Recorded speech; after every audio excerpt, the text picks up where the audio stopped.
This is the PR Podcast, a show about how public relations helps you tell your story to the world.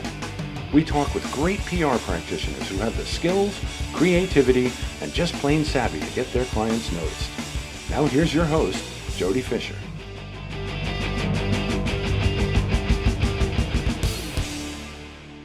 Hey everyone, and welcome to the PR Podcast. I'm Jody Fisher. Thanks for joining us. Well, make sure you tune in to my Instagram Live every Thursday at 2 p.m. I just jump on there for about 15 minutes. You know, it's me teaching myself a new skill.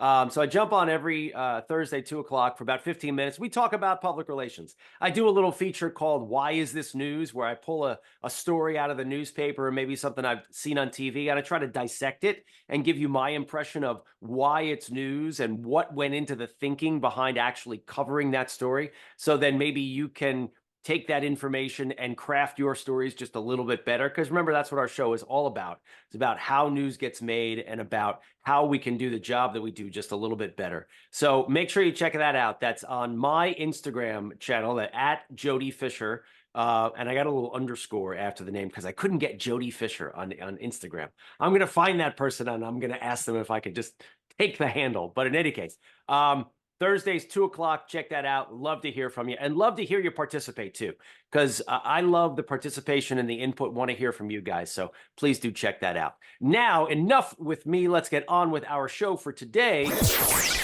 Jamie Stuart is a 7-time Emmy-winning reporter, currently working for Newsday Sports and just off a more than 20-year run at News 12 Long Island. He is a Syracuse grad who enjoys quiet things like Kiss and WWE and Godzilla movies. I love Godzilla movies too. I love the old ones, but I love the new ones. And 70,000 screaming Jets fans. We will play the little violin for our Jets fans, but you know the Giants didn't do much better this year, so who's complaining? Jamie has also recently dipped his toe into the public relations world. He's helping pitch stories to local media and then covering them himself as well. Jamie, welcome to the PR Podcast. Thank you, Jody, very much. Thank you for having me. I really appreciate you being on here. And this, to my recollection, in 160-ish shows, the first time I think we've talked with someone who covers sports. So really excited to cover the topic of sports and sports journalism here. Tell us just a little bit about you, your background, how you got into sports reporting. Well, I mean, I've loved sports ever since I was probably like 7 or 8 years old. Unfortunately, my father was a Jets fan, so that, as you can see, just put me to a life of, misery for the most part. But I've loved sports. And when I was in high school, talking about sports every day, and then you start thinking, what are you going to do with life? And that was during the heyday of Mike and the Mad Dog on WFAN, and started to get me to think, can I actually make a living doing what I'm doing in the cafeteria right now, which is talking sports? And so sure enough, I ended up going to the Newhouse School at Syracuse, and eventually got a job pretty much out of school. So back in the day, before News 12, some people may know this, there was a station called Neighborhood News 12, and it was an affiliate of News 12. And if you can imagine, it was even more of a hyper local version. And I got a job there just writing behind the scenes. And I knew how to edit. And on my own, I would make stories. I'd edit packages for stories that I would go out, and I would send them to the news director. And eventually he said, okay, go on the air. And then eventually those made their way to Bob Wolf, the Hall of Fame, late great Bob Wolf sportscaster at News 12 Long Island, and Pat Dolan, whose family owned News 12. And they started airing a couple of my stories on News 12, even though I wasn't even at News 12. So that was a huge thrill. And long story short, eventually a sports producer job opened up with Bob Wolf. I auditioned, I got it. A couple months later, everyone called out sick for work. And I remember Pat Dolan walked down. I'm sitting there as a 25-year-old producer. I'm writing my script for Bob Wolf. And I remember Pat Dolan walked into the office and he said, hey, Jamie, how's it going? And I said, hey, Pat, what's up? He goes, so we have an issue. What's the problem? He said, everybody's out sick. Bob, blank, blank, blank, blank. Do you think you could go on and do the show? And I said, yeah, I could. And as I told my daughters this, I said, I always was prepared. So I had a suit in the back seat of my car just in case, because you never know. And did the show. Show was great, and the rest is history. And ended up doing a great job. And I love being a sports reporter and sports anchor for a long time at News 12 Long Island, and now still doing stories with Newsday. But I will say this: over the years, my interest changed a little bit from wanting to be that Sports Center, ESPN anchor guy with the catchphrases to a storyteller and wanting to report and tell stories and basically start from scratch, a blank slate, a blank canvas, and basically storytell. So that's what I love to do. A great story about getting the break there. And something similar happened to me when I was in radio too, right? And you're that guy who's there, and you've got the skills and even the suit in your trunk, the trunk of your car. And when that break comes, you grab it and you run with it. And it's great to hear that genesis story of yours. Let's segue into what you were just starting to talk about. Sports reporters, when we think of sports reporters, I guess most people think of the game score guy, right? The guy who's calling the game, or maybe the color commentator, or the reporter who is reporting the recap of the game in the paper the next day. And it's all about the score and the contest, right? But there's a lot more to sports reporting than just that. How have you approached sports reporting in your career? Yeah, I think, over the years it has changed to the point where you can access the final results and the game recap and the game scores on your phone in 2 seconds. So we don't necessarily, as you've seen, the way the landscape has changed, you don't need guys to just tell you the score. To me, storytelling is one thing that will never die. I think it was Steve Jobs once said the most powerful person is the storyteller. So for me, sports reporting is about getting into the human interest aspect of a story, of a game. Anybody can say, oh, the Knicks stink or the Jets stink, but we got to say why. Actually, the Knicks are good now, so I shouldn't say that.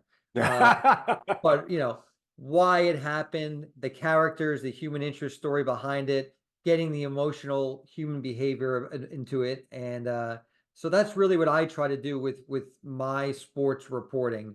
You can go to a game and, like I said, just say what happened, but it's why it happened and how you can get the person emotionally invested. Like I used to always tell my students, because I've been an adjunct professor at Hofstra and Stony Brook, my mantra has always been when I'm cutting a package, let's say doing a story, and it should be for anybody, really.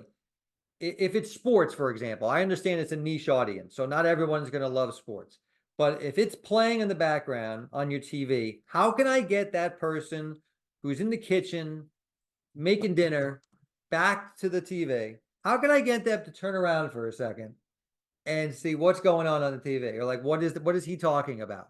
So that's always been my goal. Doesn't mean I'm always successful. Some stories are easier than others to do that with. But that's always been my goal, is to make something interesting for everyone, because the ardent sports fan, they're going to probably watch regardless, right?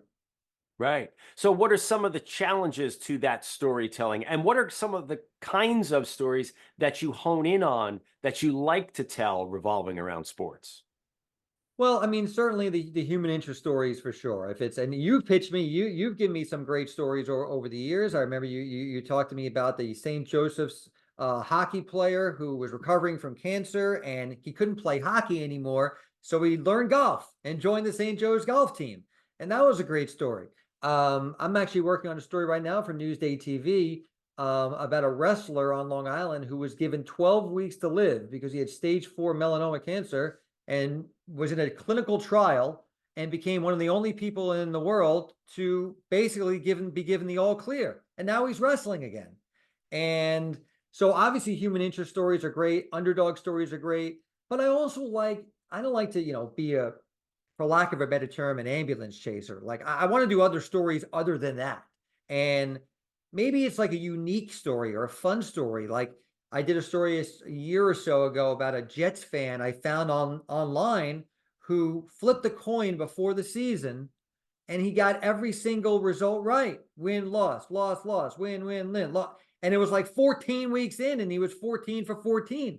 So, I contacted him and we did a fun story at his house and I flipped a coin and anything that I think can just pique your interest. But, everyone has a talent. And what I like to do is if I hear something right away, I can go in my head, we can do something with that. I like that. So the challenges would be, if someone's afraid to or hesitant to talk about certain things. I did a story for Newsday a little while ago about gambling and sports gambling and how there was a few people on Long Island who, lost a lot of money in debt, addicted to sports gambling on their phone, borrowing money. That's a difficult story to tell, but it's an important story to tell. And I had to convince that person over time, let's talk. And a couple of people said no, couldn't do it. Then I wanted to get the mother on because the mother was so great. One obstacle sometimes you find when you're doing these stories is people talk to you and they're really good. And then you're like, okay, let's do the interview. Here's the microphone. Here's the camera. And it's, whoa, I'm not so sure. So that's where you have to be a human being about it, talk to them, and you have to establish a little bit of trust that their story is not going to be in jeopardy, by you, because you now have a responsibility to tell that story in the correct way. That's a great point, and I frequently counsel clients on that very topic because I think there's this pop culture misrepresentation that reporters are out to get people all the time. And I joke and I say, there are only 10 of them in the entire world, and they all sit in the White House briefing room, and that's their job. Every other reporter really, and you give me your impression of this, but the way I describe it is reporters are actually rooting for you. Because if they're there to tell your story, they need to hear from you. They want to pull out of you that great story that you want to tell. And so if you don't tell them that great story, they can't do the job they want to do on your behalf. Do you counsel people in that way as well? Yeah, I think the media gets a bad rap because there are different levels of the media, right? If you've got the talking heads on ESPN and their job is for hot takes and things like that, they're going to slam people left and right. And that's their job. They get paid to do that. And then athletes are not going to trust them. And that's why you've seen athletes more so than ever before create their own podcast, their own YouTube channels, so they can get their voice out themselves. And they don't have to be misinterpreted or misconstrued or misrepresented. So that's one aspect. But you're right. Like if you have the local level, if it's a human interest story or a regular day of air type of story, reporters are not trying to get you. They're, like you said, trying to do the best job they can and tell the best story, and they need your help. And it depends, obviously, on the subject matter. But, even if I'm doing a story on a cancer survivor, there are many times where the person will say, listen, I don't want to be looked at as a sob story charity case here. I don't want you to feel bad. And maybe it's just because I have a big heart, but when I tell these stories, I really try and go out of my way so you don't feel bad for that person. I don't want you to feel bad for that person. If I'm doing a story about a female wrestler in high school or a female football player, I'm done with, oh my God, it's a girl who can play football. Like we're done with that. Like it's old news. It's, and so I do think reporters get a bad rap, but it's on you, like you said, in the White House or the national level. When people just watch, Fox News or, CNN or ESPN and they see the talking heads going back and forth, I do understand why there is that mistrust. Yeah, like you said, that I think the people sitting on the set who are critiquing the game or the score or the performance, like you said, that's their job. That's the thing that they do. And there's a small subset of sports reporters who actually do that for the living. The rest, are either down on the sidelines, they're in the locker rooms, or they're doing whatever they're doing.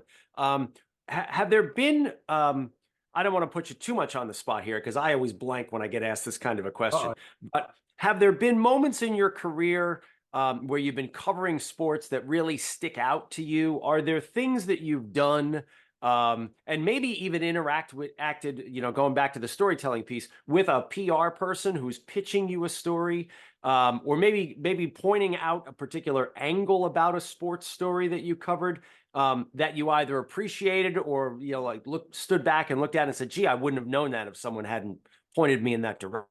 direction. I mean, I can't think of, I mean, as far as like memorable moments, I've covered like a zillion great games and great moments, obviously, that are just fun as a fan. I mean, that's why I got into the business, to get paid to go to, a Yankee Met World Series or a Knicks playoff game or the Stanley Cup. I mean, that's where you're like, wow, this is awesome.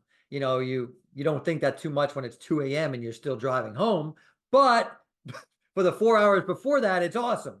And I never complain because I know a zillion people, would love to do that. From a public relations standpoint, I think, PR people are storytellers as well, and they know what makes a good story.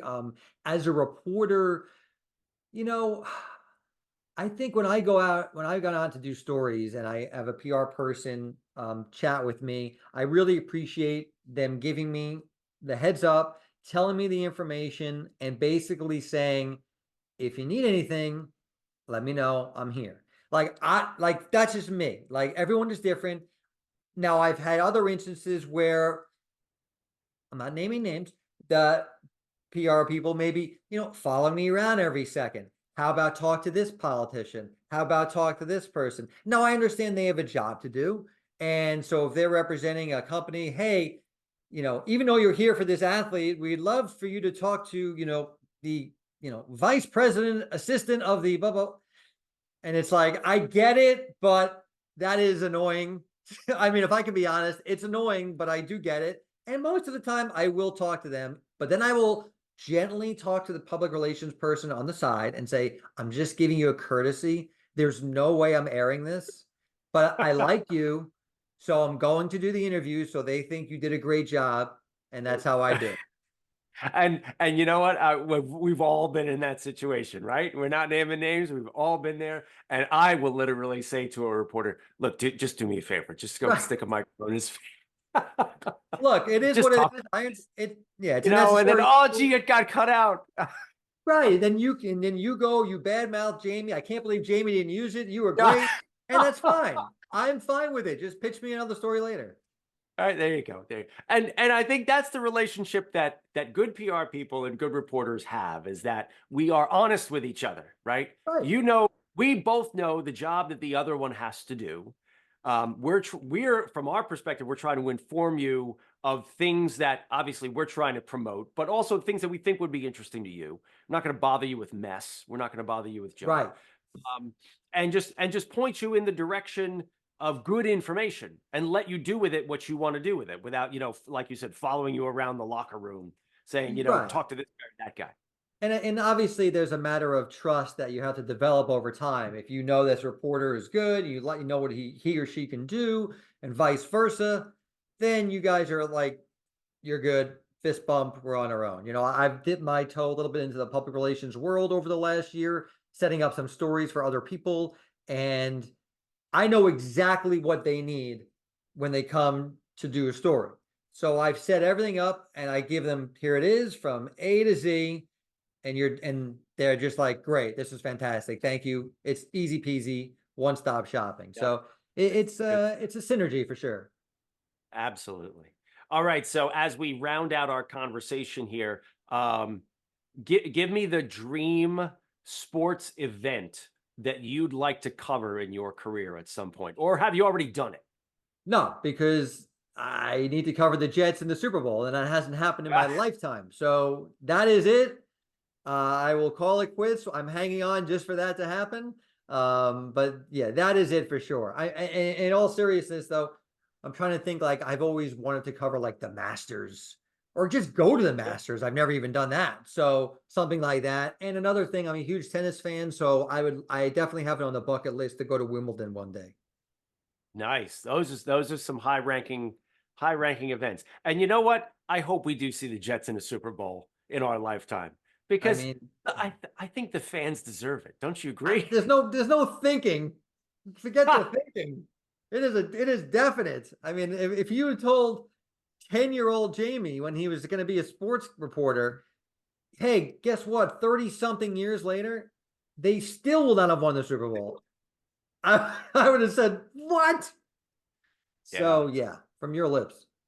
All right. Well, we'll hope that Aaron Rodgers heals up in the offseason and he can make a run at things in the next season. Hope is a dangerous thing. Well, what else have we got, right, Jamie? Exactly.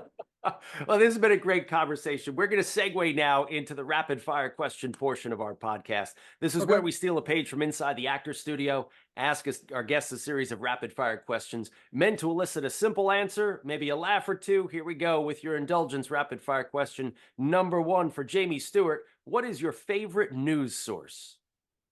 Probably the New York Times. I go to New York Times. All right. Rapid fire question number 2. What's your favorite social media platform? I'm on it the most, so my favorite is also my least favorite, which is X, formerly known as Twitter. It's a cesspool. It's horrible, but as a sports guy, it's rapid updates for anything going on in sports, and that's what I need. I agree with you. And I'm still there too, despite the fact that it's a cesspool. I still have so many people that I'm in contact with there. I'm not leaving those people. And I find stories on there locally. So yeah, I think it is what you make it, frankly. Yeah. Rapid fire question number 3, coffee or alcohol? Coffee. I have to have it every morning. Love it. Rapid fire question number 4, what's your favorite on the run food? It's got to be McDonald's. I love McDonald's, but I don't go that much. But, road trip, it's McDonald's. But I will say this, guilty pleasure, which I have not had in a while, but I always think about, I just am too scared to go, is just KFC. I just want a bucket of KFC, and that's it. There's something about some fried chicken, man. I agree. Right? Just give me a bucket, let me eat, let me be disgusting. And, because I'm in a suit most of the day, just let me live, as my daughter likes to say. I love it. I love it. I love the daughters. Rapid fire question number 4, JB. What do you want to be after you finish this career? Ooh. Well, I mentioned I have been a teacher at Hofstra, Stony Brook. I do like teaching. I love storytelling. I love being able to teach people how to attack a story a different way. So maybe a consultant, if possible, in some regard at a TV station. I love storytelling. I'm just starting a new venture, JamieStewartCommunications.com, in which basically I want to be a media consultant for people who want to get more comfortable on camera or on a Zoom, or when they're getting ready for an interview on TV or radio, or just talking to a boardroom. So that's JamieStewartCommunications.com. Or if that all fails, I can just play a ukulele on the beach and call it a day, and I'd be happy with that. I think that's a great plan. I think that sounds fantastic. Well, Jamie, thank you so much for joining us here. This has been a great conversation. Please let people know how they can find you online. On Twitter, formerly known as X, it's at Jamie Stewart TV, and Instagram, it's my old News 12 handle still. So it's Jamie Stewart N12. And yeah, you can message me on there. Anybody has any story ideas, sports or human interest, send them my way. Or you want to talk about being comfortable on camera, give me a shout. Yeah, and hit us with that website again. It's JamieStewartCommunications.com. No www, just Jamie Stewart, Stuart, communications.com. It's a little long, but I'm, figuring these things out as I go. That's okay. We're going to link that in the show notes as well. Thanks again, Jamie. And thank you, everyone, for listening. Please remember to subscribe to the show, connect with us on Facebook, Twitter, Instagram, and the TikToks at the PR Podcast, and send us a question or a comment. Our intro is by Christopher Apple. You can find him and his fantastic photography on Instagram at Christopher_APPOLDT. Check him out there and hire him for all your photography needs. You can find me online at Jody Fisher on all the socials, and on the web at jodyfisherpr.com. We'll see you next time on the PR Podcast.